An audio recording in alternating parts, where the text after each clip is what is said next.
Los periodistas. Los periodistas. Mira, mira nada más que te puse para que te dé envidia. Y de la buena y de la mala y de todas las que hay. No, hombre, ya con eso. Unos chilaquiles en salsa. A ver Ujú. si le adivinas qué salsa es. Ah, caray. No lo puedo hacer bien, son, pero tatemada, eso sí, porque se ve ahí No, como que algo rojito más sí. fuerte. Es una salsa de con la que se hace el guasmole. Ujú, Con eso está hecha. ujú. Y claro, tiene Yeah. su longaniza ahí Ujú, arriba. ujú. Ah, no, perdón, este es chorizo oaxaqueño. Mira, Ándale, no, ese ya, para ponernos lechoncito más chiquito, elegantes. su queso añejo, su rama de pasote, ahí se le ve, crema, su aguacate.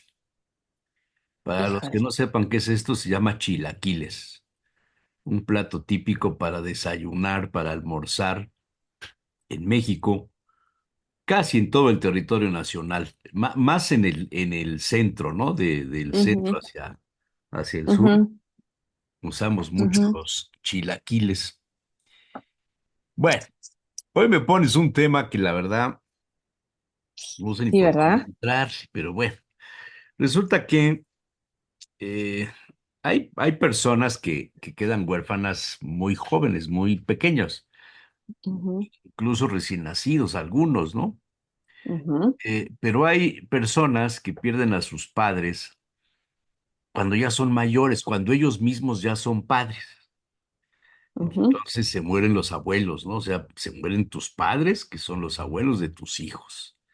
Y este ujú, asunto parece que significa una reacción diferente porque dado que tú ya eres padre y pierdes a los tuyos, refleja una tristeza, refleja un cambio tremendo porque ya no tienes el referente de tu padre o de tu madre. Hay angustia, en algunos casos se necesita la asistencia de personas expertas, de psicólogos, de asesores emocionales, qué sé yo, y llega en un determinado momento a afectar tanto a las personas adultas que les forma un desequilibrio.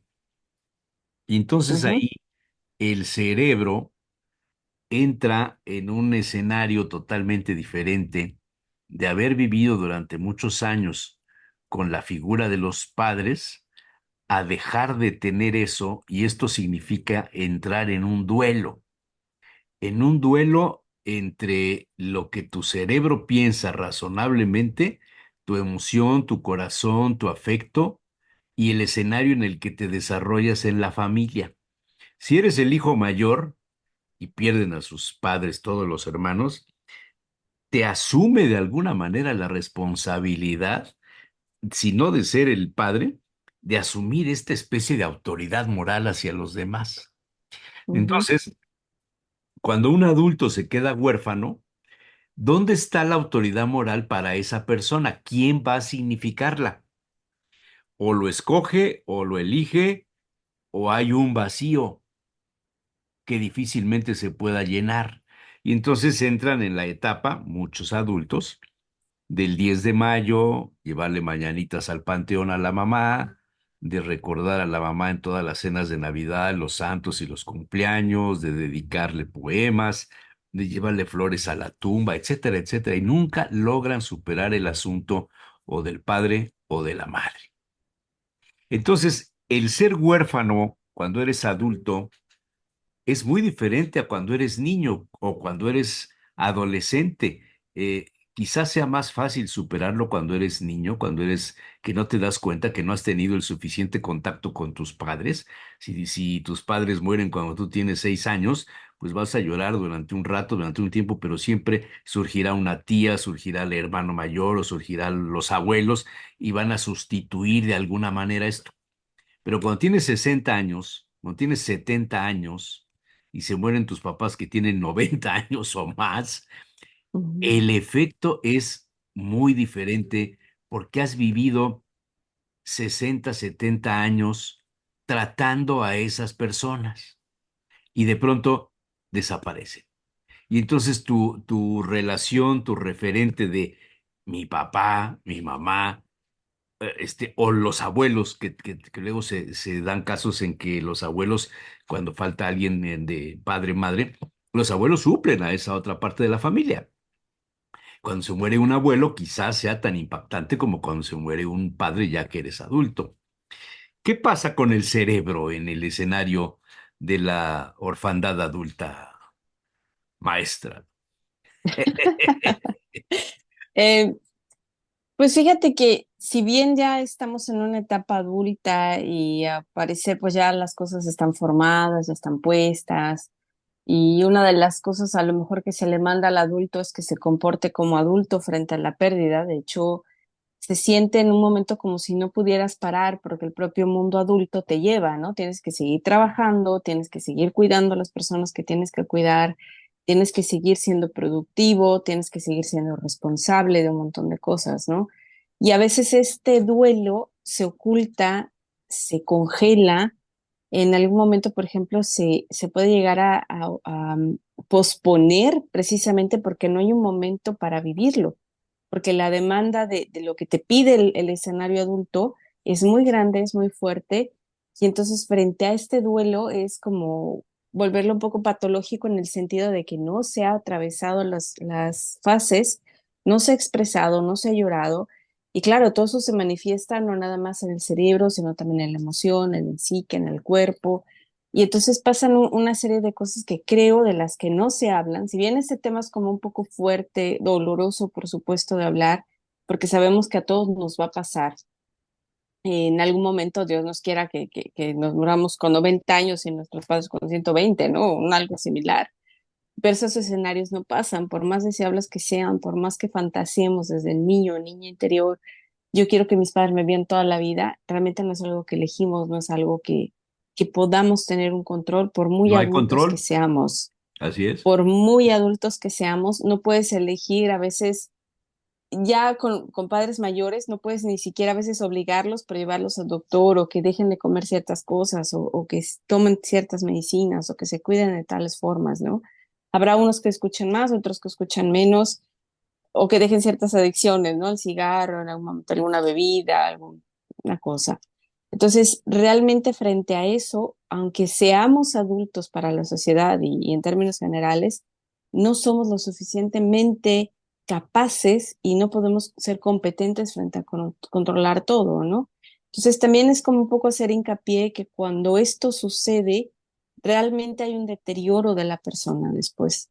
Por muy funcional que nos veamos por fuera, por decir, mira, siguió trabajando, al otro día se presentó, que hay trabajos que dicen, ok, ¿a qué hora es el entierro? Bueno, pues te presentas al siguiente día, ¿no? De verdad son así de insensibles y de explotadores. Todas estas cosas que vemos después que suceden en el cuerpo, que suceden en el cerebro, que son dolores que también se van somatizando, ¿no? El soma es el cuerpo. Entonces vemos que de repente hay personas, claro, que empiezan a tener dolores, molestia, cansancio, empiezan a tener problemas con el sueño o con el apetito, ¿no? De tener más o de tener menos.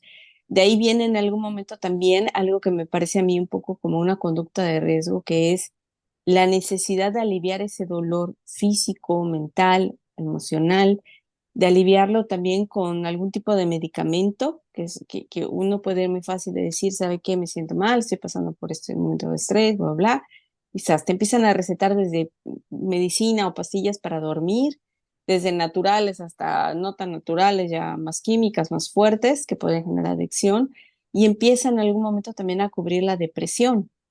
Entonces, el hablar de este tema es también como para ser consciente que aunque no encontremos el momento, el cuerpo hace también pues su parte, ¿no? Y nos manifiesta que no se siente bien, empiezan a tener problemas de memoria, algo que se conoce como neblina mental, que es que como que no sabes dónde están las ideas, no sabes dónde lo pusiste, empieza a haber olvidos, empieza a haber te decía, este cansancio, Mm. abusos de ciertas sustancias, y puede ser algo tan simple como el café, ¿eh?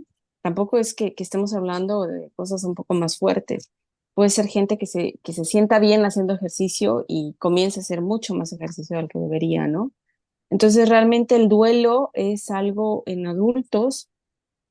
Tenemos varios duelos, claro, pero principalmente el de los padres es algo muy difícil de manejar.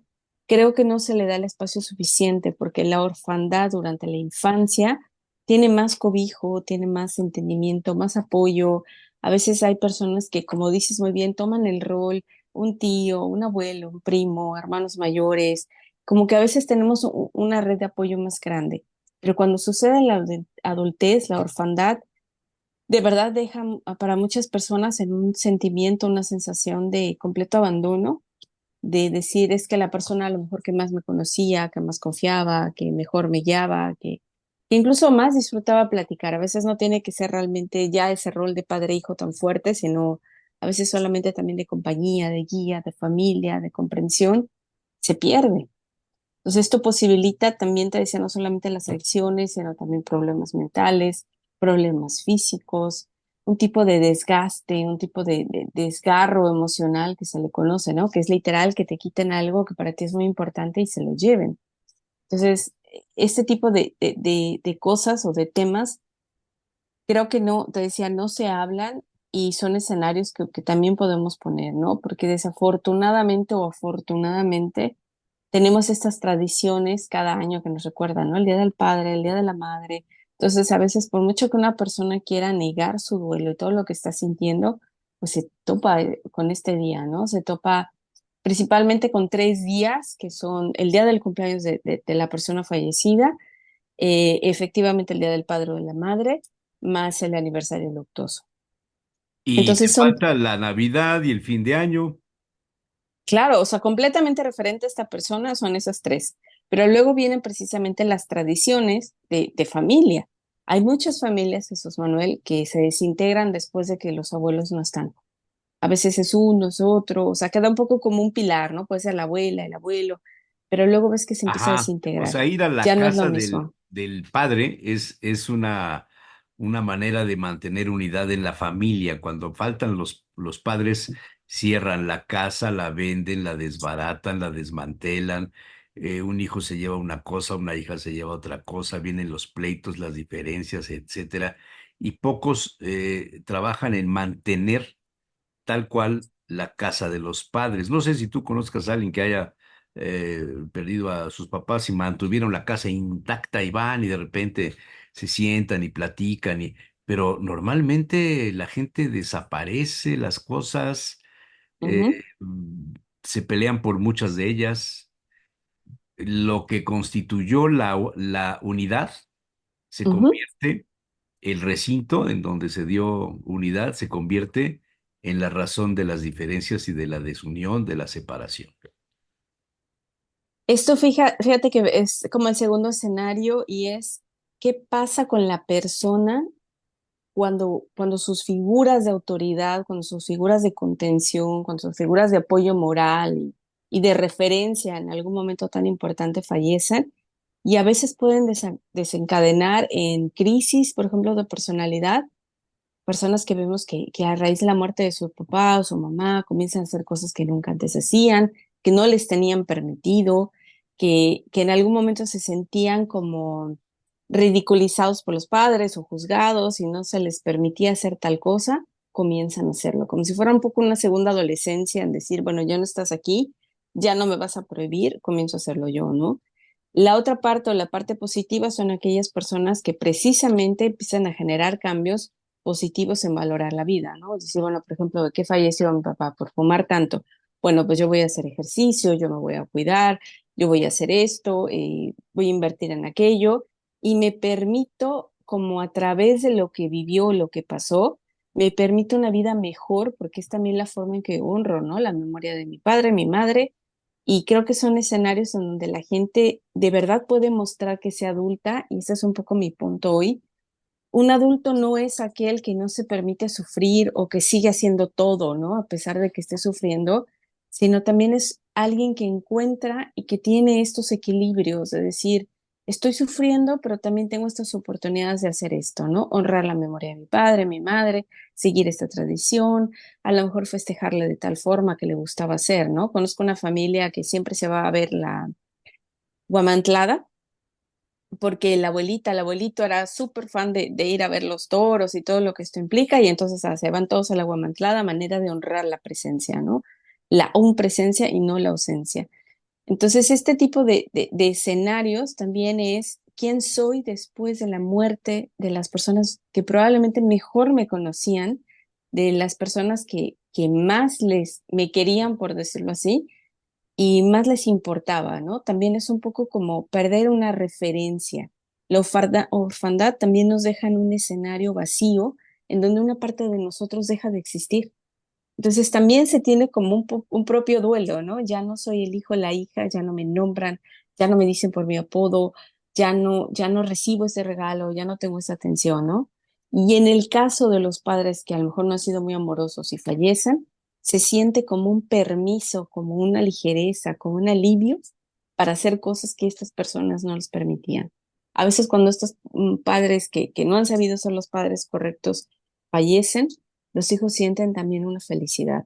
Hay por ahí un libro que, no me acuerdo, escribió una estrella infantil que se llama Gracias a Dios, mi madre ha muerto, palabras más, palabras menos. Y entonces relata, ¿no? Cómo deja de tener el control obsesivo de la madre, cómo deja de estar ahí presente, cómo deja de ser esta violencia, ¿no? Que sufría porque gracias a Dios ella se fue. Entonces son escenarios, te decía, que realmente no nos ponemos a Sí, reflexionar, sí, sí.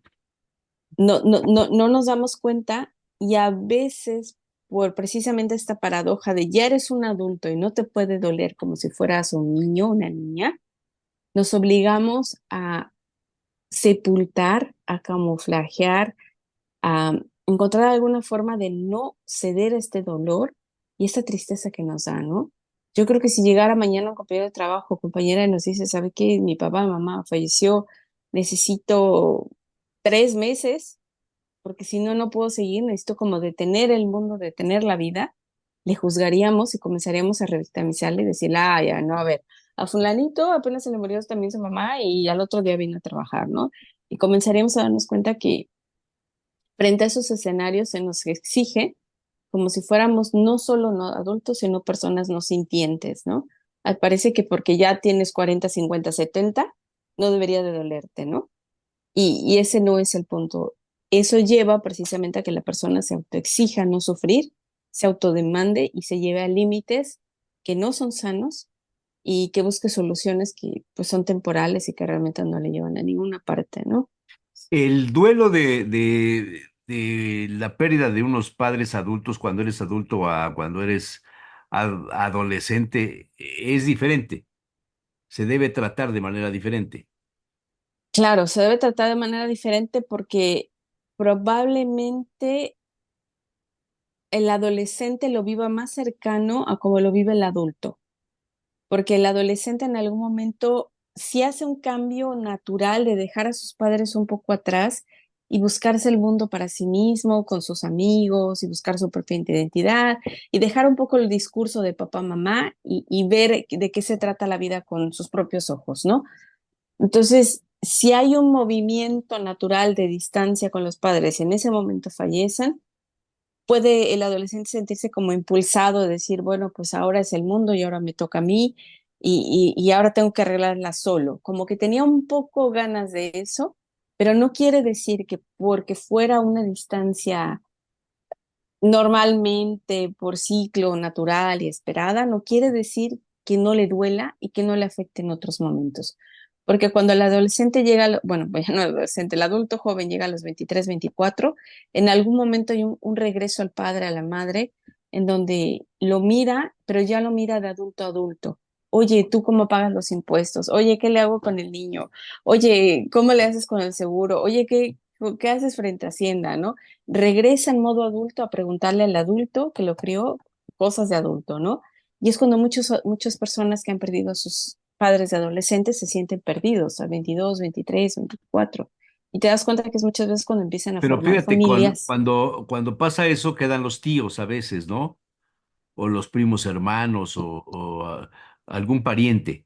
Pero cuando ya eres adulto, cuando ya pasas de los 60 a los 70 años y tus padres tienen 90 y pico y que ya no tienen hermanos, O igual a los 30 y tus papás tenían 70 y tantos, ¿no?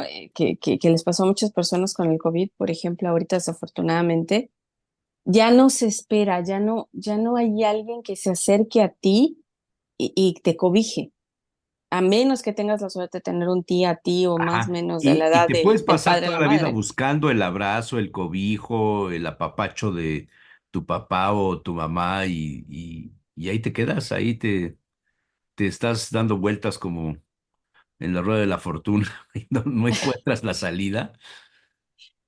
Eh, sí, en algún momento esa necesidad tiene que ser transferida. O sea, el cerebro no sabe olvidar, es algo que neurológicamente no sabe hacer, pero sabe sustituir. Es algo que se ve mucho en los amores y en historias de muchos matrimonios y demás o cosas así, ¿no? Sabe sustituir. Entonces, si tú perdiste un padre con ciertas características, una madre que se veía de tal forma, que se comportaba de tal forma, en algún momento no es que la estés buscando, pero cuando encuentras una persona similar, que más o menos tendría su edad, y resulta que es tu vecina, tu compañera de trabajo, tu suegra, en algún momento, eso que está allí como esperando va a conectar con esa persona y va desde esa posición vamos a decir, de pérdida o de orfandad, va a querer y a buscar conectar con esa persona de la forma en que se conectaba con el papá o la mamá. Y entonces uno puede encontrar un compañero de trabajo que se le dice, oye, me recuerdas mucho a mi papá. Es que hacía esto, aquí hacía aquello, hacía el otro. Y uno empieza a transferir esas emociones, sustituyendo simplemente a la persona, porque la necesidad, y creo que ese es el punto importante, la necesidad de tener padres, en realidad la tenemos hasta el día que morimos. El punto es que la adultez y obviamente pues la diferencia de edad de todos los demás, pues nos lleva a enfrentarnos a este escenario que no queremos, que no deseamos, que es doloroso, pero que tenemos que vivir con eso.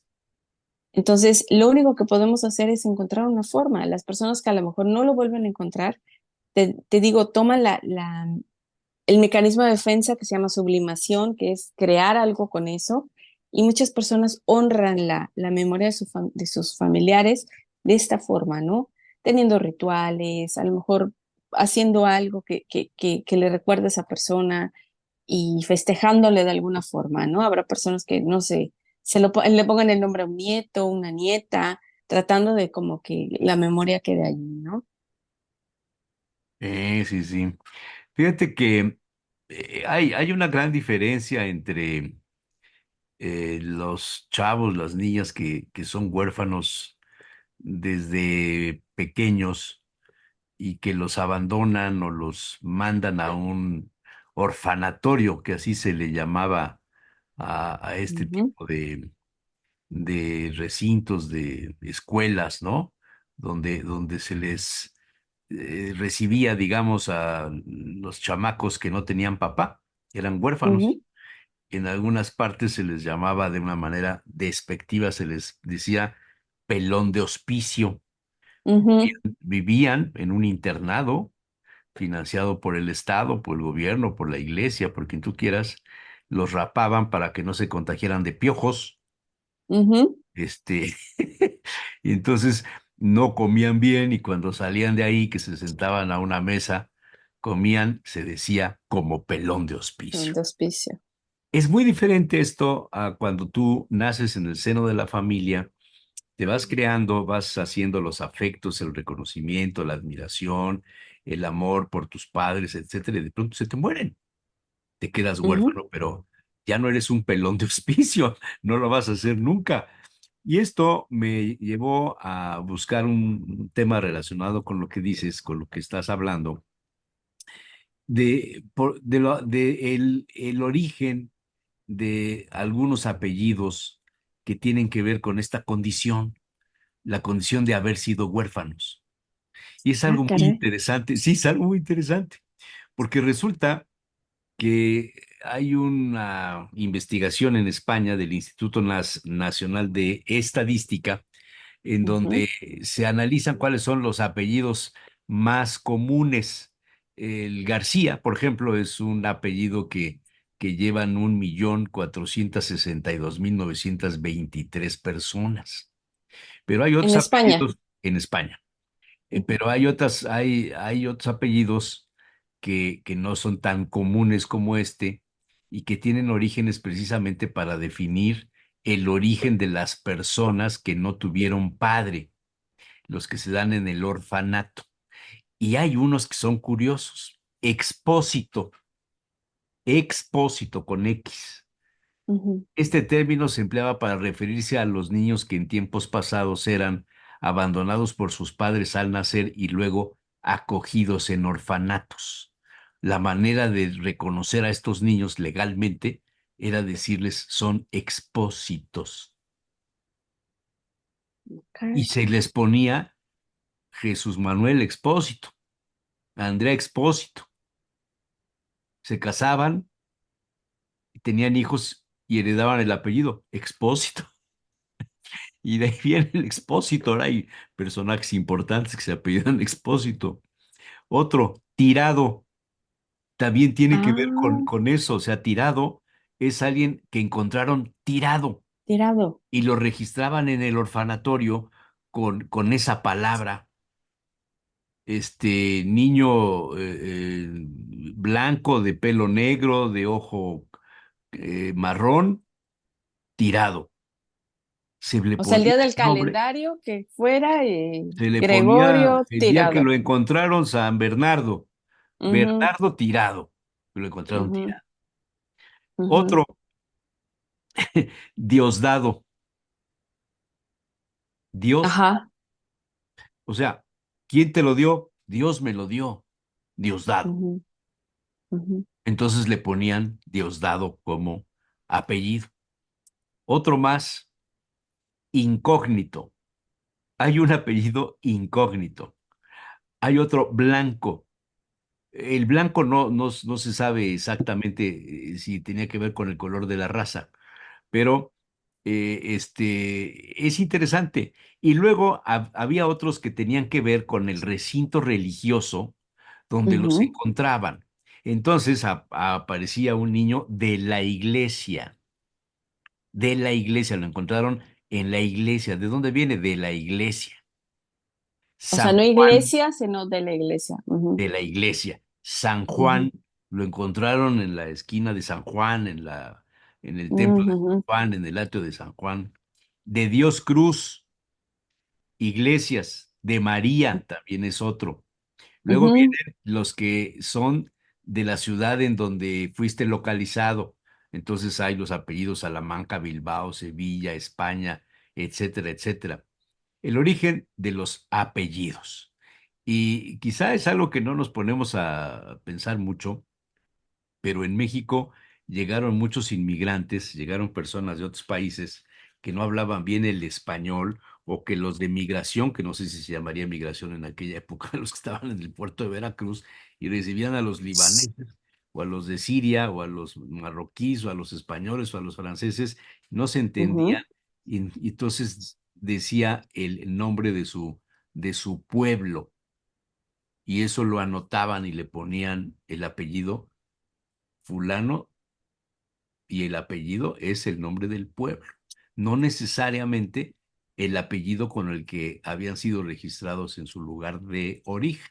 Se me hace interesante, ¿no? Dame un segundito, hay alguien en la... ¿Mm? ¿Está qué?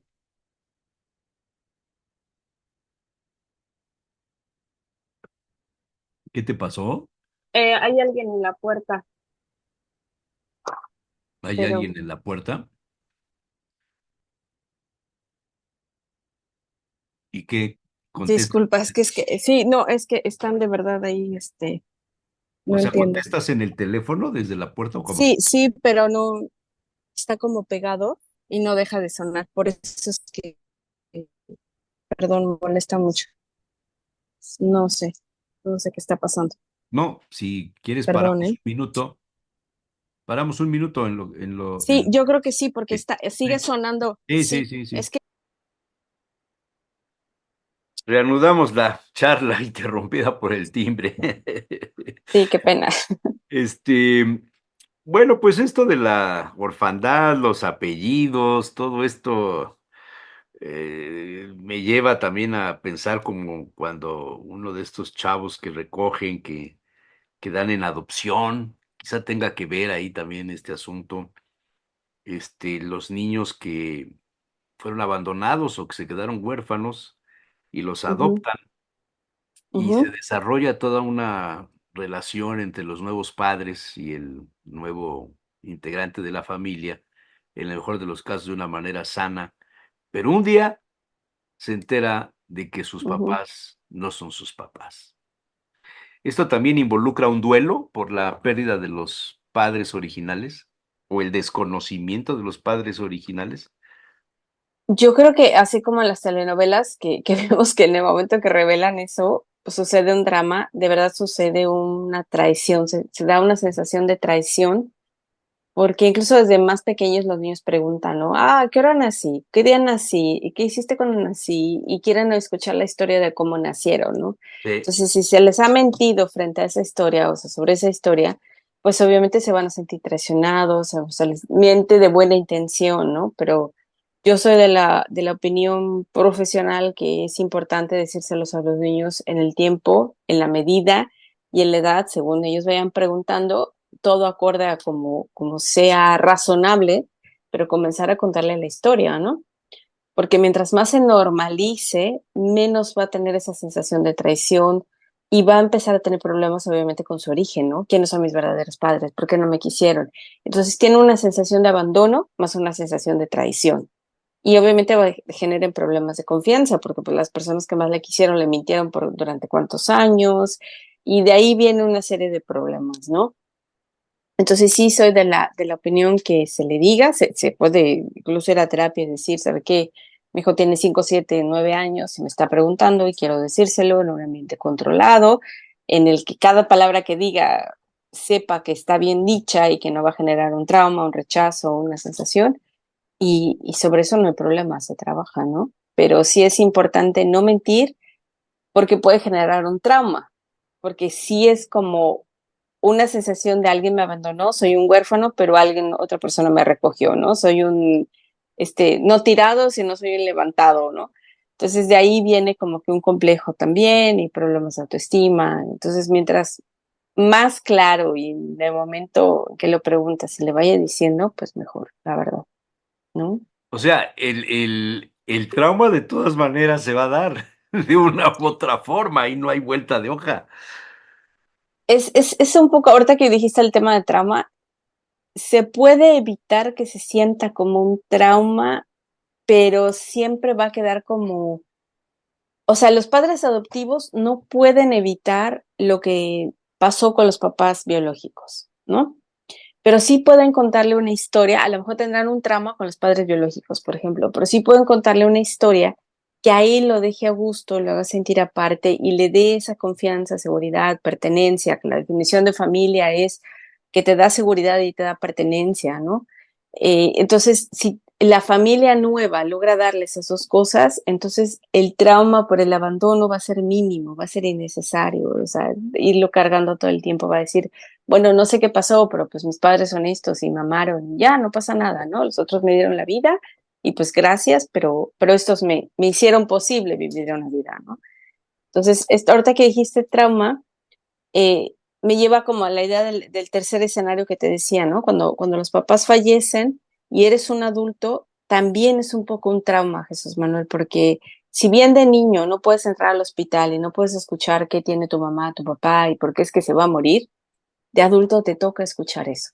De adulto el doctor te dice a ti el diagnóstico y te dice a ti las probabilidades, te habla a ti de la enfermedad y si bien eres de nuevo ese adulto, no quiere decir que no estés a lo mejor sufriendo como sufriría un niño al estar escuchando que su papá o su mamá se va a ir, ¿no?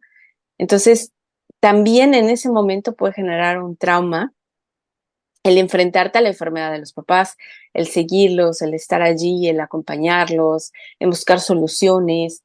en tratar de tener el mejor tratamiento y hay gente que mueve cielo, mar y tierra, ¿no? Porque la persona no se vaya, pero se acaba yendo porque es ley de vida, ley de muerte. Entonces, eso también nos expone al trauma de habernos sentido impotentes como adultos, pero heridos como niños.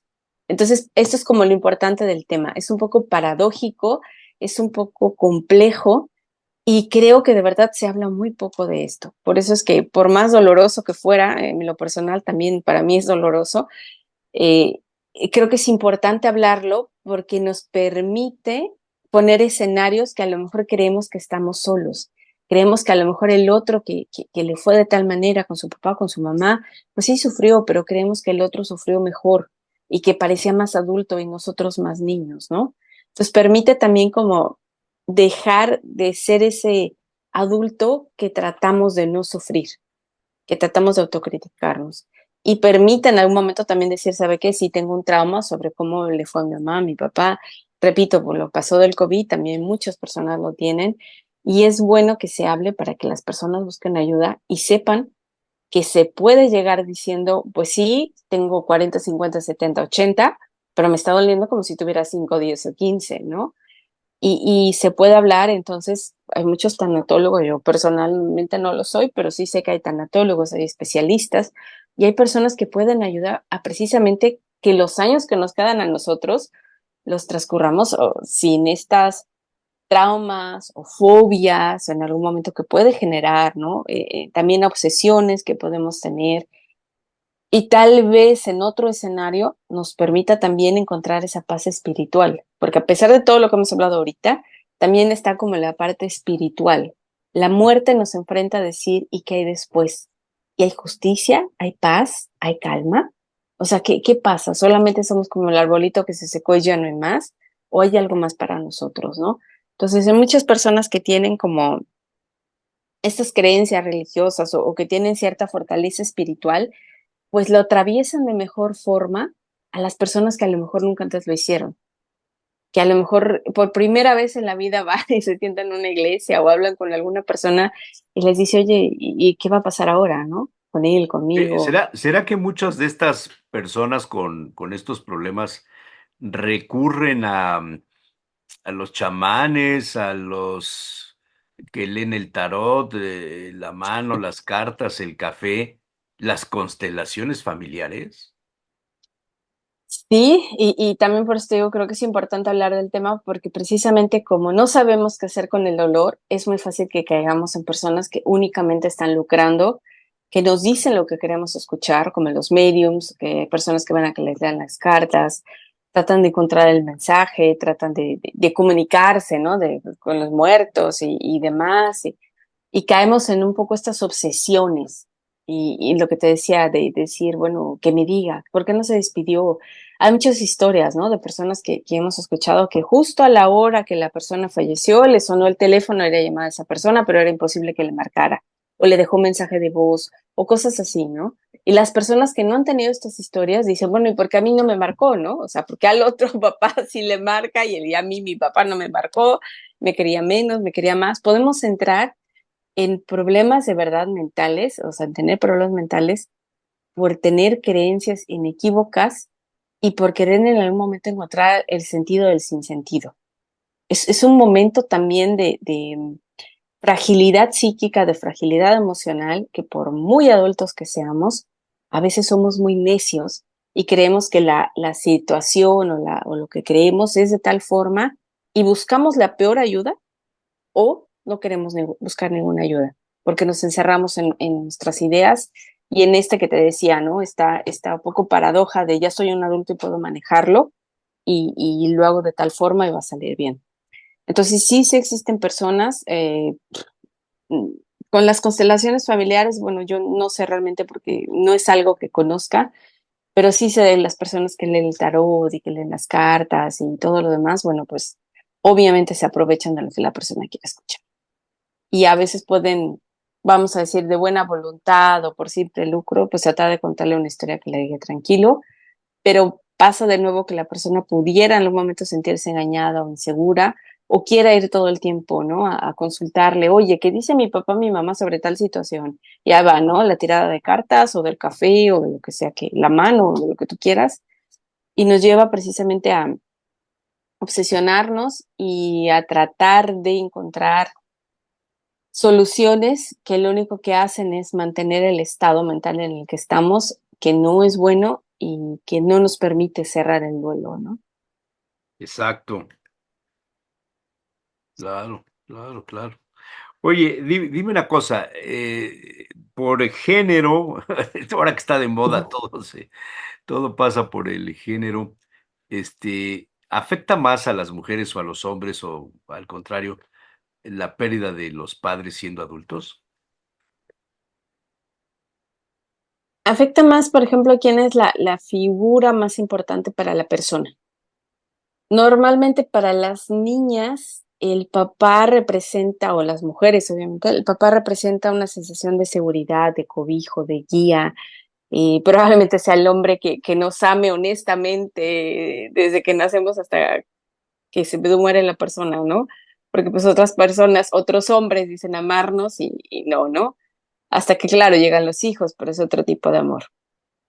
Entonces es una referencia de una sensación de cobijo, ¿no? Que no volvemos a tener. O sea, yo miro a una niña que es cargada por su papá y digo, wow, o sea, la manera en que la sostiene, la manera en que la carga, la manera en que la lleva, la acompaña, la hace sentir fuerte, importante. Es difícil que alguna otra persona lo sustituya, ¿no? Te lo dé.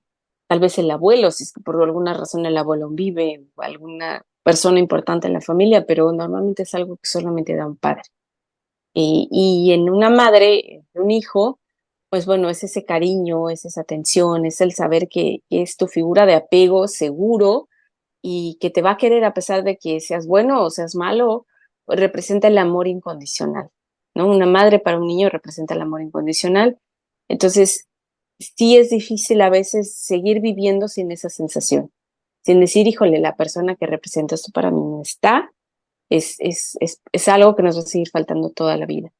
A veces la pareja apoya o puede decir, bueno, aquí estoy, y te acompaña y te da un poco esa sensación también, ¿no? Pero yo creo que es más como lo que decía Freud, ¿no? Del complejo de Electra y el complejo de Edipo. O sea, en algún momento encontramos en nuestros padres del sexo opuesto, encontramos algo que del mismo sexo no tenemos, ¿no? Entonces sí es algo difícil de llevar, pero como te decía, el cerebro no sabe olvidar, así que en algunos momentos nos tocará sustituir, en otros nos tocará honrar y en otros nos tocará simplemente pues sufrir, porque no hay de otra, ¿no? El día que es, él te decía el evento o el del padre o la madre, pues no nos toca más que decir, ok, puedo llorar porque soy adulto y puedo llorar y me puedo permitir esto. Y eso no quiere decir que sea mala madre o que mal padre o que sea de tal forma, ¿no? Sino que es parte de lo que yo estoy sintiendo. Y es algo que, repito, creo que como adultos no nos permitimos hacer en esos momentos. O sea, es una situación que tarde o temprano tienes que cerrar, o puedes morirte con el dolor todavía de haber perdido a tus padres y no haberte recuperado de este asunto, y eso te provoque una muerte, bueno, la muerte no puede decir que es estable, ni tampoco inestable, simplemente es la muerte, pero que sufras cuando mueras por no haber cerrado eso. Híjole, yo creo que en algún momento se puede hacer las paces con la muerte.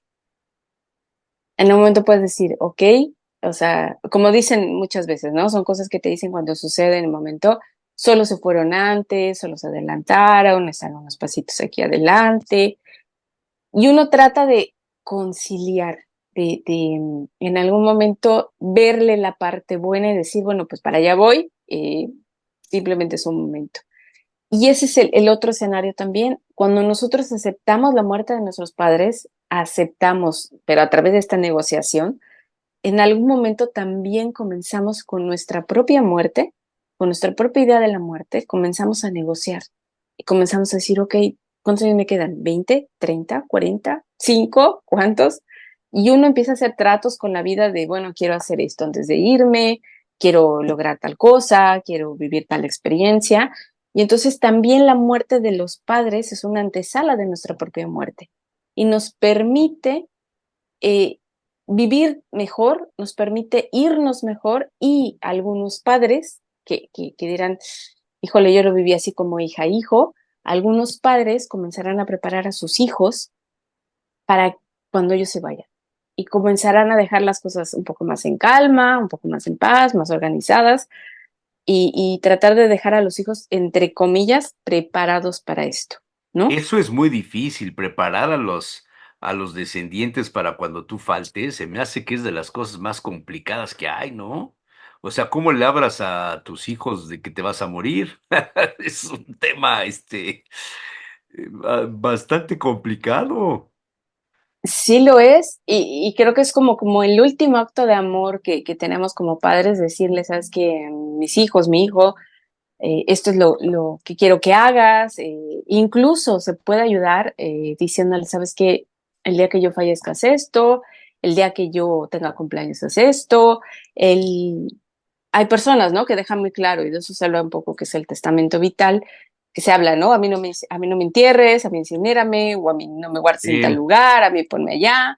O sea, no queremos hablar de esto, pero cuando como hijo te toca vivir Fíjate, esa experiencia, eso es una costumbre muy mexicana, el no hablar de la muerte, porque es como llamarla, como atraerla, ¿no? Ah, pero en Todos Santos, todos vamos al panteón, todos ponemos las ofrendas, todos recordamos a los muertos, todos comemos lo que hacían los abuelos y los papás y las tías y les ponemos su foto y su veladora y su vela y su cirio según la importancia en la familia.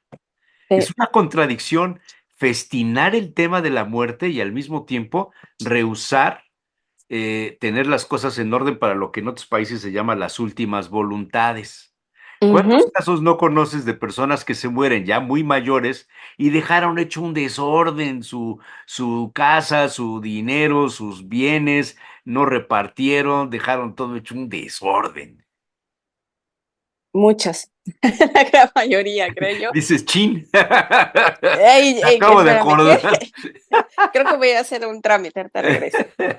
Eh, Tuviste un déjà vu ahorita. sí, ¿verdad? No, fíjate que precisamente es parte, ¿no? Como que sabemos que va a llegar, pero siempre pensamos que es muy lejos, y de repente, ¡pum!, pasa, ¿no? Y no da tiempo precisamente por eso. Por eso ya creo que el último acto de amor que podemos hacer como padres es dejar a los hijos preparados para ese momento. Claro, lo más posible, no puedes evitar que le duela, pero si le dejas un orden en temas emocionales, en temas morales, en temas en algún momento económicos y demás, pues religiosos, ¿no? ¿Qué quieres, qué no quieres, qué vas a hacer? Hay personas que, por ejemplo, les dejan la historia del colibrí, ¿no? Y se dice, yo he escuchado personas que dicen, veo colibrís, cuando me pongo a rezar y pienso en mamá, en papá, veo colibrís, y de verdad pasa, o ven mariposas, o ven tal cosa, tal señal, ¿no? Necesitamos un respaldo Eso lo como he escuchado hijos. mucho entre personas, sobre todo, que están relacionadas íntimamente con alguna cuestión en el medio ambiente, en el campo. Muchos Ujú, dicen, es que cuando veas un colibrí es un alma que viene a darte paz, a darte una tranquilidad. No sé ujú. si esto será cierto o no, Solo los que están en el otro lado no los dirán, pero pero los que están en el otro lado no pueden venir, entonces no, no hay sabemos. historias que sí, hay historias que no, ya lo comprobaremos un día, pero, pero yo creo que sí es importante de verdad tratar de dejarlos respaldados, emocional, física, religiosamente, todos los escenarios que podamos, porque como hijo, cuando no te dejan de esa forma, pues tienes después más problemas, ¿no? Claro, hay cosas inesperadas, a lo mejor un padre que se muere, vamos a decir, con 40 años, pues claro, no se le puede decir que dejar a sus hijos preparados como si tuviera 70, ¿no? Claro, es ilógico lo que estoy diciendo, pero sí en algún momento desde que un hijo nace hay que tener en cuenta que se le va a dejar solo en el mundo. Entonces, preparar para ese momento a los hijos desde que los tenemos pequeños en casa con 4 o 5 y están corriendo, y saber que en algún momento esa persona va a tener que vivir sola, va a ser un hombre, una mujer que tenga que estar en el mundo solo. creo que es un poco una visión y en algún momento te lleva a hacer cosas que no harías si pensaras que lo vas a acompañar hasta que tenga 40, 50, 60 años. Entonces también ese tipo de crianza ayuda a los hijos a superar en algún momento pues el momento de la orfandad, ¿no? Entonces son como reflexiones un poco más extrañas, vamos a decirle, ¿no? Cosas que no pensamos, pero que considere prudentes como hablar del tema, porque realmente la orfandad la pensamos únicamente en los niños y tenemos como Sí, cierto sí, sí, sí, sistema para sí, los sí, niños, pero para sí, los adultos no existen. No sabemos que enferman efectivamente. físicamente, mentalmente, que tienen crisis de identidad, Bueno, de ahí religiosas. nació toda la temática de la señora Elizabeth Kubler-Ross, ¿no? Que comienza con el tema de la tanatología. Con las etapas del duelo, sí, Suiza, por cierto, sí, Suiza, por cierto, efectivamente, Suiza, sí. sí. Entonces, sí es Aunque como, realmente toda su carrera y todo esto lo hace en Nueva York. sí, Digo, para que porque veas que yo también he leído. yo sé, Jesús Manuel, yo sé, es que ¿quién lee en alemán? Por Dios, ¿quién lee en Dios alemán? Al mío, inglés, caray. todo al inglés.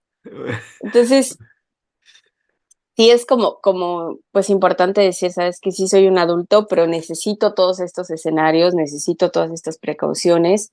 Y Sí, también se vale decir, si me causó un trauma, si para mí fue algo muy difícil de soportar, que el trauma es en sí eso, algo que supera tu capacidad de soportar algo, entonces acudir a terapia, ¿no? Y se vale y decir, ¿sabes sí. qué? Es que la Oye, manera pero que se estás fue, hablando ¿no? cuando dices cuando se es adulto, pero ¿cuántas personas conocemos que tienen 60 años y siguen siendo niños? Para esas personas, te decía, puede ser una oportunidad de hacer este movimiento psíquico hacia la adultez. Como ya no está esa persona que me cuida, que hace todo por mí y que siempre resuelve mis problemas, en algún momento el adulto tengo que ser yo. Y entonces deja de vivir en este como Hakuna Matata, si te acuerdas de la película del Rey León. No, no, no, no la vi, Eh, no. ¿No la viste? Es muy dura. Yo creo que la mayoría que les hemos visto lloramos, pero es como no voy a sufrir, voy a quedarme en ese momento de no pasa nada y evitar y la negación para decir, creo que tengo que asumir el rol y llevar yo el control de mi vida y en el momento hacerme responsable de las personas que están a mi cargo, ¿no? El, el, el, el león pierde muy joven a su padre, el rey león, y entonces él después se va y se fuga y vive el Hakuna Matata, que es no pienses, no sufras y tú sigue la vida gozándola y luego en algún momento pues regresan por ellos, su tribu, todos los demás, los leones, y él tiene que ser el rey. Entonces, para ser el rey, tiene que ser el movimiento psíquico de dejar de ser un león que no se preocupa por nada en la vida a ser el rey que sea digno de representar lo que su padre le enseñó, ¿no? Entonces, ese movimiento también puede suceder cuando la persona fallece y ahí sí puede ser la mamá o el papá, porque a veces hay mamás que cumplen este rol de papás en ese sentido. Entonces, convertirse en adulto después de la pérdida es una muy buena oportunidad o puede ser de verdad la patología de decir me quedo en la negación y nunca voy a asumir que soy el huérfano, porque asumirlo, Jesús Manuel, es muy doloroso, pero es parte de la salud mental. Es parte de decir, ahora me encuentro en esta situación, en este momento, en esta posición y tengo que vivirla con todo lo que eso es, ¿no? Entonces, el decir, estoy de esta manera en el mundo, también te conecta con los demás porque ves que hay otro que está en esa misma situación y lo resuelve de tal forma. Y entonces es un acompañamiento. Pero si tú vives en la negación de decir, este rey león joven que no quiere ser el león y y se asume de esta forma toda la vida, pues le va a llevar a problemas mentales, evidentemente. Creer que no ha pasado y que sigue ahí. De hecho, no sé si te acuerdas de la serie muy exitosa de Alfred Hitchcock de Psicosis, Claro, de que las hace mejores que, películas de Alfred Hitchcock, sí, claro. increíble, que decías, Sí, ¿cómo es posible que caen en una patología así? Bueno, pues esa es la negación de la muerte, es no querer hacer ese movimiento del joven al adulto y del huérfano. Entonces, por eso te digo, esta parte de asumir que se ha perdido lo que se ha perdido es lo más saludable que podemos hacer, ¿no? Así que qué bastante interesante, recomendable. Sí. qué interesante. Muy bien, pues no sé si otra cosa tengas por ahí. No, ya no, Ah, ya no. bueno, Muchas gracias, Andrea. Hambre con tu foto, pero fuera de eso ya no. Lo hice Hambre, adrede, antojo y demás. lo Sí, hice yo sé, adrede yo ahora. sé. Gracias, Bueno, Jesús Manuel. saludos a la familia. Igualmente, abrazos fuertes. Nos vemos la próxima semana, primero Dios. Gracias. Buen día. Así será. A ti.